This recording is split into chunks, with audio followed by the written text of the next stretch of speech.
E agora sim, temos a Priscila Yazbek conosco. Priscila Yazbek vai trazer para a gente detalhes sobre um referendo que ocorreu na Moldávia. A presidente do país criticando essa votação, falando em interferência da Rússia. Traz os detalhes para a gente, Priscila, agora sim.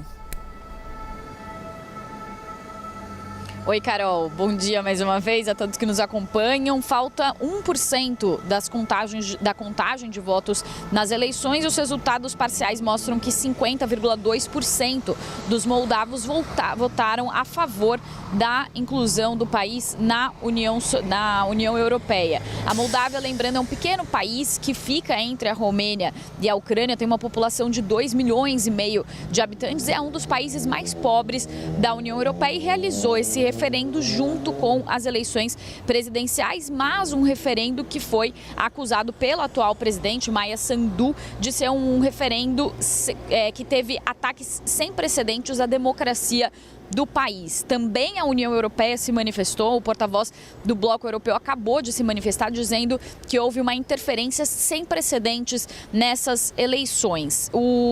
A eleição que também incluiu a eleição presidencial vai para o segundo turno, então Maia Sandu ficou com 42% dos votos, ela que defende a inclusão da Moldávia na União Europeia, e o seu principal opositor, o ex-procurador-geral, que concorre pelo Partido Socialista Pró-Rússia, ficou com 26% dos votos. Se os outros partidos apoiarem esse candidato pró-Rússia, a eleição deve ficar bem apertada para o segundo turno, que vai acontecer no dia 3 de novembro. Dentre as acusações que foram feitas pela presidente, ela falou que alguns grupos estrangeiros usaram os meios mais vergonhosos para manter a nação presa na incerteza e na instabilidade, e ela falou que as autoridades moldavas têm provas claras de que grupos criminosos pretendiam comprar 300 mil votos nas eleições, o que seria uma fraude sem precedentes, nas palavras de Sandu. A CNN também, na semana passada, noticiou os esforços de uma rede ligada ao Kremlin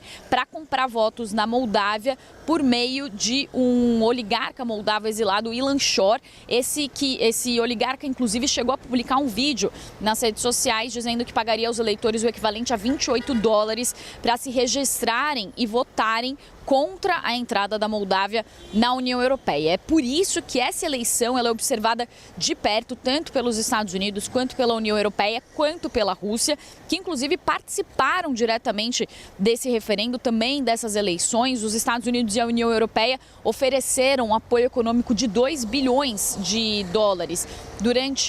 que foi anunciado, inclusive, esse pacote, durante uma visita recente de Ursula von der Leyen, que é presidente da Comissão Europeia, o órgão executivo da União Europeia. E a Rússia também participou, mas de forma menos transparente, digamos, fazendo também doações para grupos que estavam apoiando eleitores para votar contra a adesão à União Europeia. Isso foi relatado por diversos jornais, pela CNN e também pelo New York Times e outros jornais. Lembrando, Carol, que essa discussão ela se intensificou depois que a Rússia invadiu a Ucrânia em 2022. Isso trouxe uma nova intenção dos países europeus de trazer ex-repúblicas soviéticas para a influência da União Europeia. Isso aconteceu, por exemplo, com Estônia, Lituânia e Letônia, os países bálticos que chegaram a entrar dentro da União Europeia, também na OTAN há alguns anos, justamente para reduzir essa influência da Rússia nessas ex-repúblicas soviéticas. E agora, então, esse processo acelerado para que a Moldávia entre na União Europeia aconteceu depois da invasão da Ucrânia, mas claro que esse processo ainda é um processo que pode demorar anos para acontecer. Eu volto com você, Carol. Obrigada, Priscila Yazbek, com o destaque internacional.